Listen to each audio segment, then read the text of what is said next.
Going live. This Hangout is live, according to my little headline there. It says we're live, so I'm hoping we are. Good morning, everyone. It's Good Monday morning. morning. This is your Monday Momentum. I join you with a couple of my friends every Monday to help you and us. Actually, the real secret is it's all about us. Get our week started the way we want to.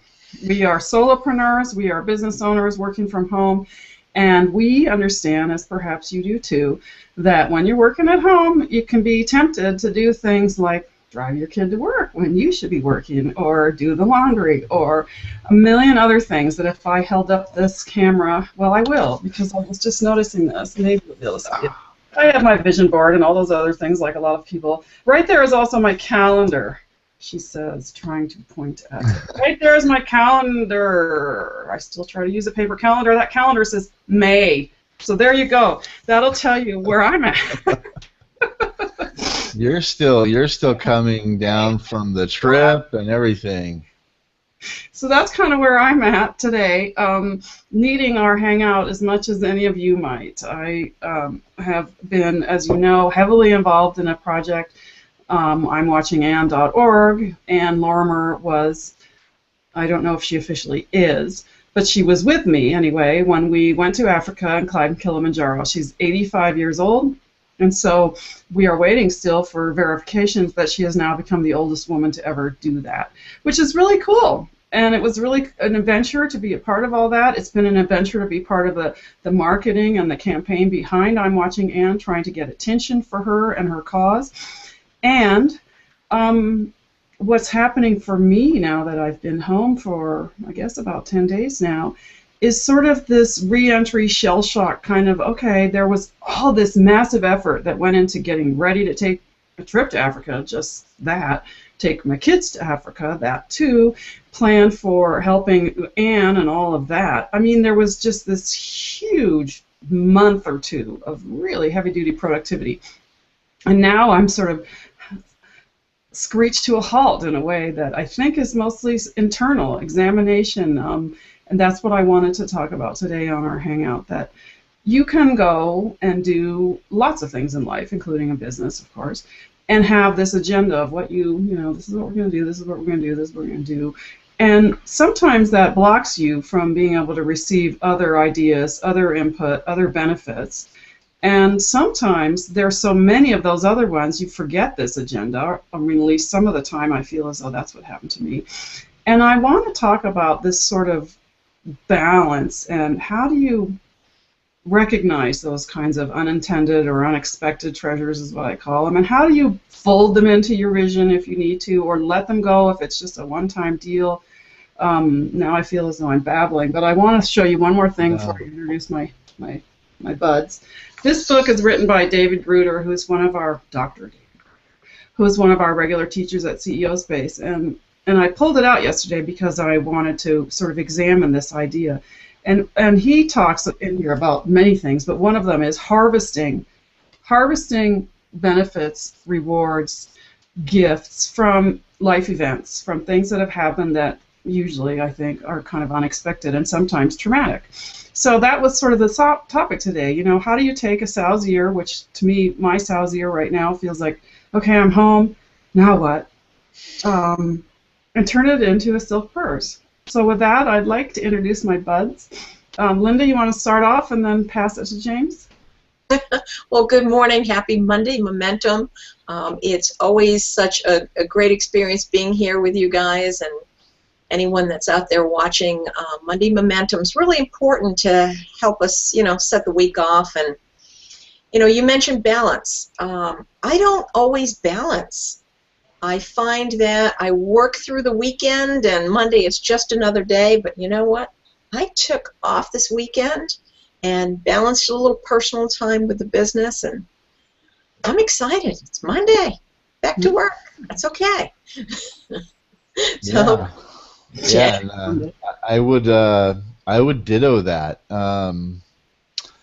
One of the things I think that we get, you know, when we're doing all these things and pursuing all these things and have all these opportunities is we do lose balance. And I felt a tremendous imbalance with with being able to spend time with my kids, my family, and so I had an opportunity to hang out with Sarah last week up in Reno, and went up to see Tahoe, the Lake Tahoe, and her cabin house there. Except for I didn't see your studio, but Yes, but because there isn't one, James. but that was a real treat. It was really nice, and so I was there in Reno for a conference for the Utah Developmentally Disabled Council.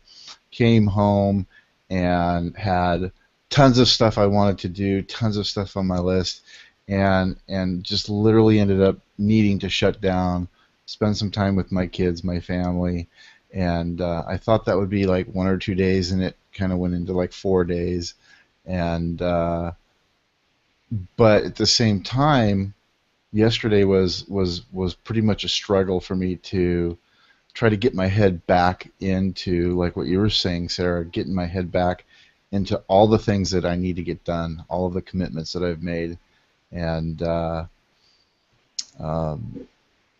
so you're definitely not alone in this. I think this is something we all experience, but I think for us right now, being involved in a few of these projects together, I think we're experiencing some synergy in that conundrum, if you will. So, but was looking forward to this morning. Was looking forward to reconnecting, getting that momentum back, getting that focus back, and so this is just a great opportunity, like you said, for us, but hopefully for others who are in the same place, who are trying to kind of navigate some of these things and carve the success out of all of those opportunities. So you're not alone whatsoever. Well, that's great, and it's actually perfect because this is I mean, just looking at David's book again, and I'll have to page through it to quote it the way I'd like to, but one of the things he talks about is when someone is in integrity, not integrity in the perhaps common or more classic term of honest, which is what I think a lot of us think of when we say, oh, he has high integrity, that he's honest, that he tells the truth, and that he walks his talk. I mean, those are all aspects of integrity, but integrity, the word itself, comes from integer, which means one, which means wholeness, that a person with integrity is whole. And, didn't know we were going to do this, but we both ended up talking about balance a little bit. And it's impossible to be completely statically balanced at all times, and nobody ever really wants to. We're always growing and we're always learning, and so sometimes we get a little out of balance because we put too much emphasis on one thing, or not. I don't want to say too much, but a lot, and then other things have to go by the wayside. But what he's talking about is this idea of having, and it doesn't matter, but I'll try to show it to you because it's visual and it's interesting. Or watching me struggle, of course. So this idea of balance among these three areas in your life, and that if we are not, doing something in each area on a pretty regular basis, if we only focus on one, we're going to feel lousy, basically, is what it says. So having a sense of personal liking yourself, taking care of yourself, growing yourself the way you want to grow, listening to your own voice, that's the personal area. The relationship area is with other people. How do you interact with other people, and are you doing it on a regular basis? Are you contributing and feeling good about that? Or are you completely, not, or maybe somebody who is lying in every interaction they have with other people. So the relationship area, and then the collective is this idea that you want to contribute. We all want to contribute to the world, to society. We want to know that we're making a mark. And so these are the things that I've been thinking about. I think there was so many pieces to this journey for me. It was personal, very personal, and yet it was also business, and it was also family and parenting, and the I'm Watching Ann, I think, is really about contributing to the collective. Yeah. And yet, I think also what I've been feeling is, we were very close as a bunch of people on this trip, living in tents and eating together, and, there was a lot of dirt, for instance. We were all really dirty, and nobody, you just get right down to the root of what it's like to be a human, and how do people act when they're freezing cold, or how do they act when they're hungry, or when they're feeling really sick, and all those kinds of things. So very, very intense relational stuff. And now I'm kind of in withdrawal, and I think that's in part what this Monday Momentum does for me, and I hope it does for you guys too. And I encourage those of you who are watching to look for a way to get this kind of a thing, which is we help each other stay connected. And that's, thank you, Linda. I can mute you. I stay connected and stay grounded, I think. Yeah, well, stay connected to the planet, to the human species, to others, and that's sort of, like I said, it's kind of what I'm struggling with. I'm feeling like, does anybody ever actually notice anything I do, and those kinds of questions. And I think also being sick, just a little cold since I've been home. When we're sick, we really kind of open up in a new way. So I'm babbling again. But I would like to hear, this idea of how can we, as Monday Momentum, not so much do that for each other, because I think we do, but how can we continue to do that for others out there? How can we example this idea of connection and contribution and, being our own selves, helping each other, and having a larger vision for the world? Do you guys have ideas about that? Or am I really putting you on the spot? Silk. Linda? Well, I want to go back to something you said just a minute ago, too. You were talking about how you're with all these people, and you're in the dust and the dirt, and you're having meals with these people, and basically you're really bonding with them.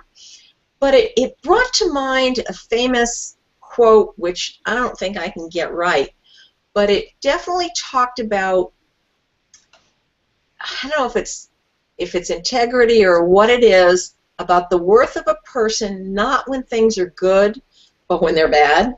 Mm-hmm. And I don't know if anybody remembers that particular quote or anything like that, but that's when you really get to know people, is when things are tough, and you really get to find out what it is they're all about. And that's when, the inside shines or reveals itself. Mm-hmm.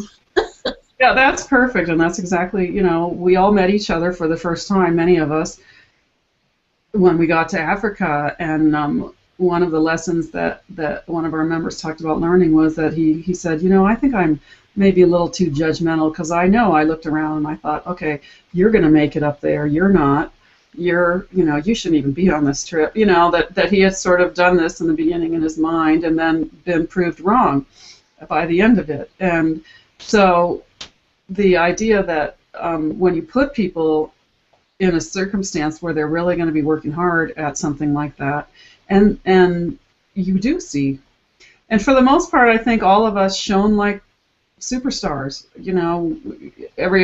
An external observer might say something different about it, and we were all voluntarily there. Nobody forced us to do it, except for maybe my children. We chose this experience, but what we didn't choose, or what I didn't choose anyway, deliberately, was, okay, this is what I think the experience is going to be, and look, all this other stuff that also happened, and that's kind of, again, why I wanted to talk about this today. One of the most impactful things, Right. was Kilimanjaro is, this big, giant, beautiful mountain, and I think both of you, obviously, since of the work we've done, you know what it looks like. You have a vision of it in your head, and I think a lot of people in our audience do as well. A lot of people kind of know, oh yeah, Kilimanjaro, that's the volcano, and this is what it looks like. Well, right next to Kilimanjaro, part of Kilimanjaro's upheaval that created Kilimanjaro, there was, it's all volcanoes everywhere there. Right next door, same saddle. Here's Kili. Over here is Mwenzi. Nobody knows anything about Mwenzi. Nobody's ever heard of it. Nobody's ever climbed it. This mountain that's this far from this one that hundreds of people have climbed. thousands, I'm sure, at this point, and it's this badge of honor, and people are marching up there every day. There was 40 or something that went up at the same time we did, every day, boom, boom, boom, boom, this is going on. Right next door is this wild, amazing mountain that is just jagged as heck and does not have a smooth top like Keeley. And she sits there, I tell you, she sits there and she says, you can have my sister if you want. A lot of people have been there. A lot of people have been up there. It's no big deal, but come on over here and play with me. I double dog dare you. That mountain, nobody's ever been up because it's too dangerous to climb. Mm. And to me, seeing that juxtaposition every day, walking up, up, up, up, up, up, up, and walking around Mawenzi the way we did, so that we really saw all of her, and only Keeley was always off in the distance because she's much bigger, often in the clouds, and just this sort of unattainable goal that, of course, was attained. But, but Mawenzi was like, we camped at her base, we looked up her, we climbed up parts of her as practice. And that gift, is something I'm struggling with, not because it's a bad one, but it was so beautiful. It's so amazing to me that this could be here, right next to this thing that is so well known, and this is so hidden, and so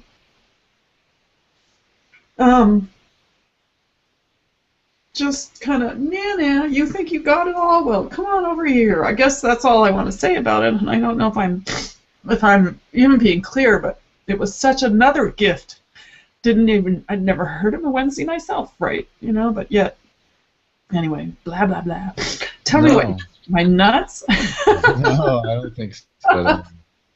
I think there are so many things. I think really what's at the heart of what I'm hearing and what I feel when you're sharing that is it's easy to miss so much.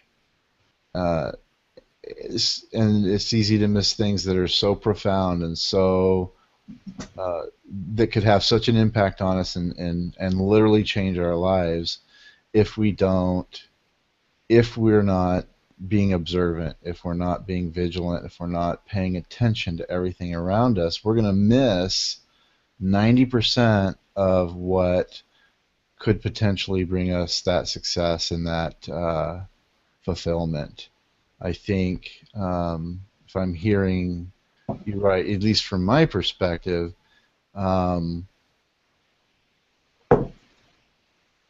there's probably more to be experienced and more to be gained by climbing this other mountain than by climbing the mountain that everybody is climbing. Mm-hmm.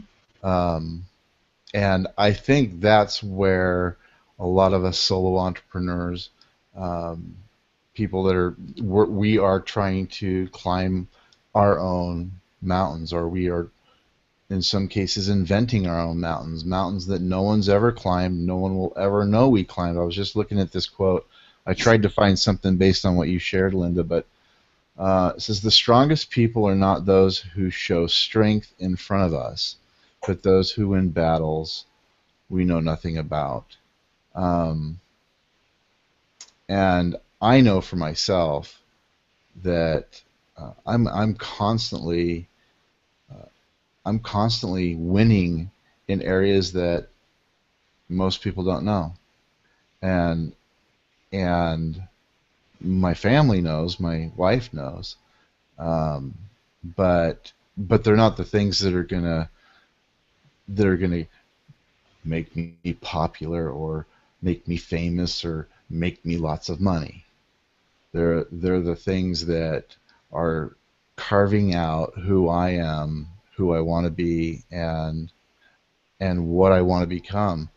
And those are things that we can't, those are undefinable. Those are hard to share and explain, just like with what you were just explaining there. And when we try to, it pulls that core emotion out of us, because it really is something much more spectacular than what everybody sees and what everybody's doing. And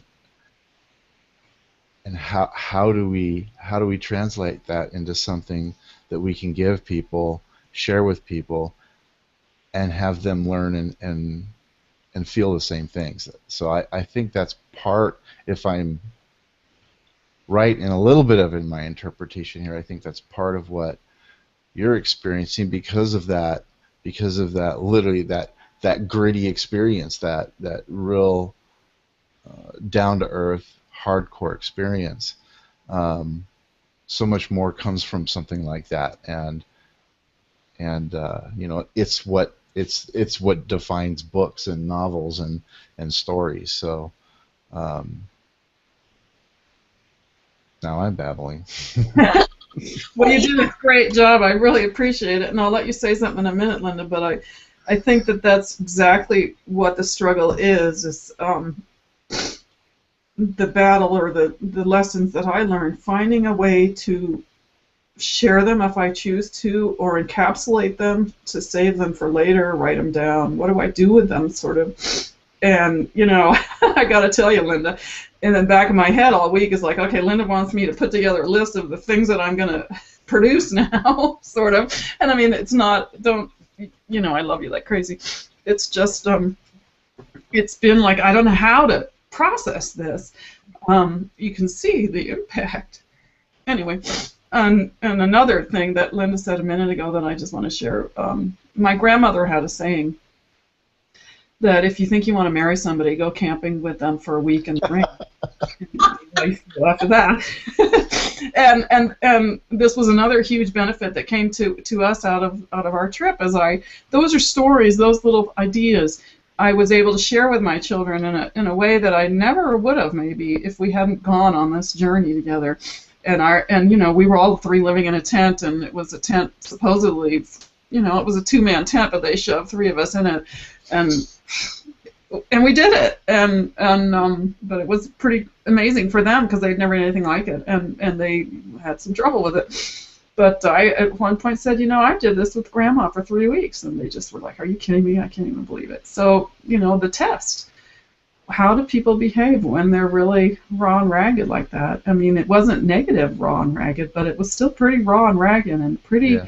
Your life is on the line here. When you're climbing that mountain, you feel that. You feel that, and you feel it in a way that exhilarates you. Is what I would say about that. So, Linda, I know you had some. Sorry, girl. Well, I was just thinking, as James was talking, and, previously what you had said, in thinking about my business, I think I've been struggling on that side mountain for so long, trying to ignore the fact that, the big mountain is right there and people are climbing it and they're successful. And I'm one of those, taking my own path type things. And one thing that I recognized fairly recently is, like Kilimanjaro, that's become the commodity. And, you're beating your head against trying to do your own thing. But sometimes it's time to take a look at that commodity and say, okay, now that it's been established as a commodity, how can I adapt a part of my business to take advantage to that?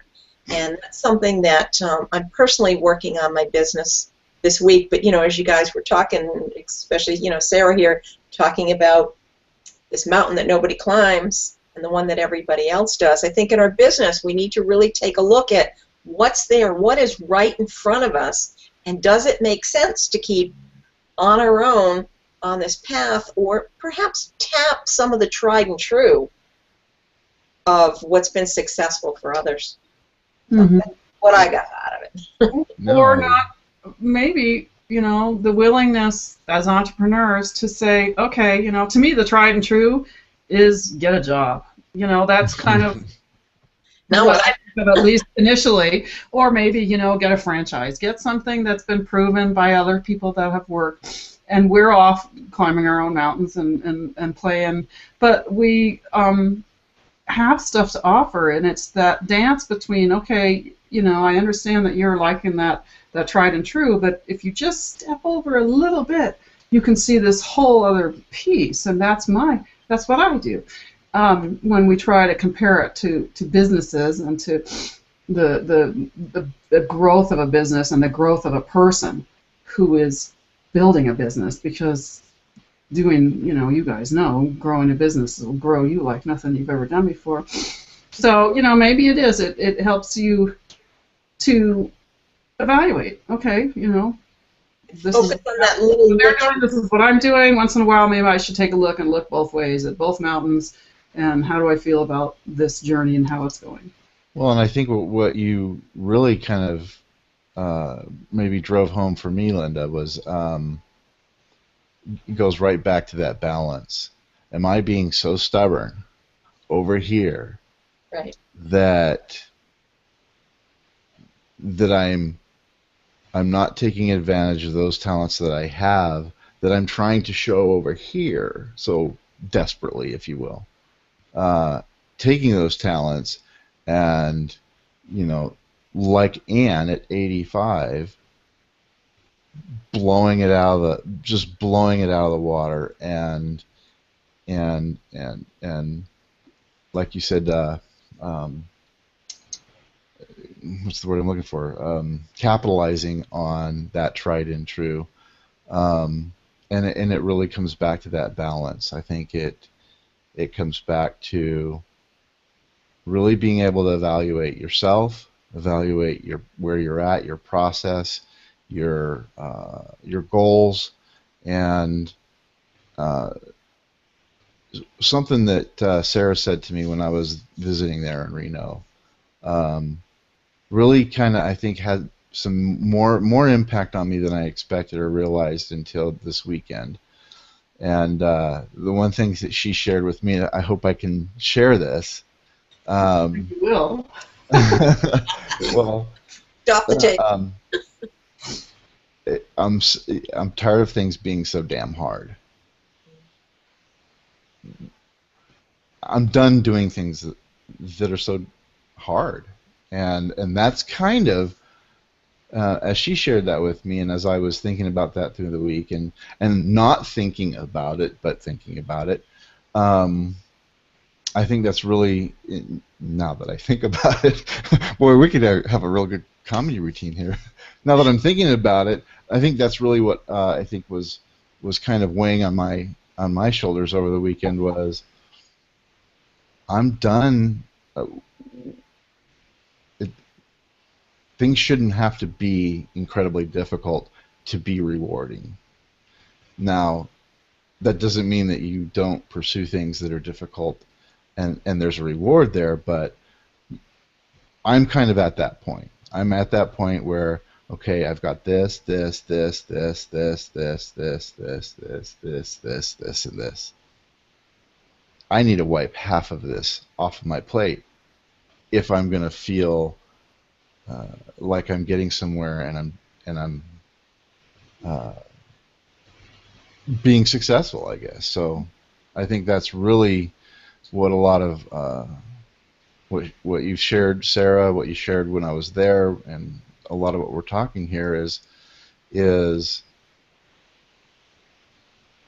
being able to have that balance to where you know what, I can't do these things right now. I don't want to do these things right now. I don't need to do these things right now. Here's what is going to give me the greatest reward, and whether it's what I want to fulfill or accomplish or not, here's what I can do right now that's going to restore that feeling of accomplishment and success and fulfillment. And then if the universe wants me to do all these over here, the universe will make sure I have a chance. So.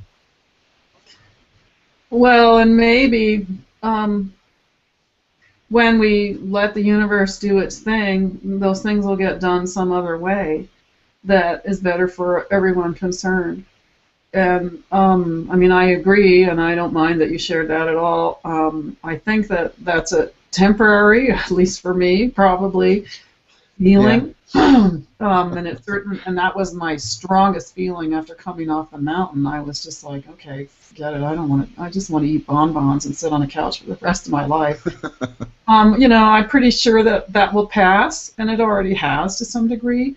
but I do not want to bury myself in my list again, in that same list that I have over there. You know, I mean, I've got the calendar that says May right here, and I've got this other never-ending list over here of all the things that I'm trying to do. And yesterday I was talking with somebody about that, and you know, I think that James and I are similar in one regard, in that we want to love everybody on the whole planet. And because of that, of course, if there's a lot of people on the planet, there's a lot of need that might come to us, and so we get these lists. I don't know. I mean, you know, it is that balance, but it's also just being willing to feel it when it hits you, like, okay, I've taken on too much. Willing to do the weeding out once in a while, which is what, you know, Gruder's talking about here. Harvest the gifts. Don't just keep marching forward without ever looking back to say, well, you know, what was that all about? What did I learn from that? What can I? Does it mean it's time to take a different direction? Does it mean it's time for me to, you know, go try to climb a Wednesday instead? What does it mean that this turmoil has appeared in my life? And that's, you know, the balancing act. You got to look up once in a while and not just be right in your project or your 5,000 projects, but look up and go, hey, is this taking me where I want to go, or is it taking me somewhere else? And that's the whole premise of Monday Momentum. And we didn't have our little story today about, you know, getting going in the direction you want to go in. And that's the idea here. Yeah, you start out Monday moving in the direction you want. We give you some momentum so that you slide into Friday feeling really good about what you did this week.